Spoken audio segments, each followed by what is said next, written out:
All right, beautiful people, let's get into some Duffy footage. Duffy the Multi-Poo, dog we've worked with for some time now, on and off for a while, and he's interesting in that he has an intersectionality of behavioral issues, right? Territorial, resource guarding, genetic, under-socialized. He will bite anyone that comes close to him, and he will bite them hard, including the parents, which is relatively rare.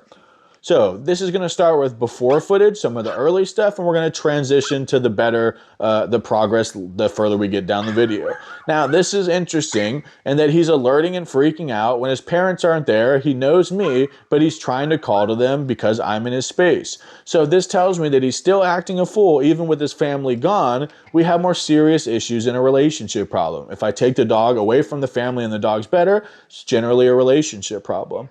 Now, I've never seen this before. This is interesting. He's chewing his mom's back. He's actually biting her. I would guess it's either a puppy suckling behavior, kind of a frustrated energy outlet, or a dominant, I'm all up in your space and going to do what I want type behavior.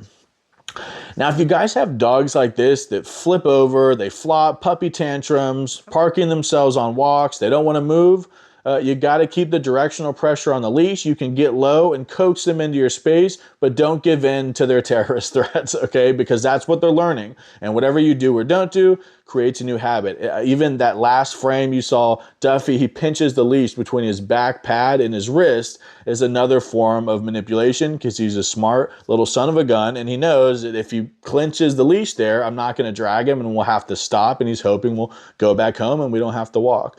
And he's always had a negative association with the leash. And so I put the leash on, couple commands, break, and the leash comes off. So then I combine the leash coming off with break, which is the reward or the terminal marker to end the session, end the repetition of the command.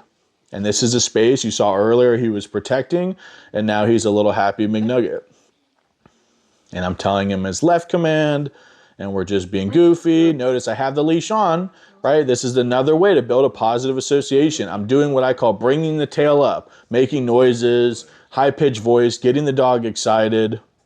So this is really important. He is so under-socialized. When Santino gets close to him, he flips over in the highest level of submission and surrender you will ever see. And you feel bad for him because it's sad when another dog does not feel comfortable around another dog, right? Its own kind. Working on the crate, right? You see me, I close the gate, I don't lock it, I go back and forth, I give him a treat, rinse and repeat until your dog will stay in the crate with the door open. Troy. And playing fetch, right? Squeezing in some extra fun stuff because he's doing so well and we are proud of him. Yeah, that was a good one. He's learning fast.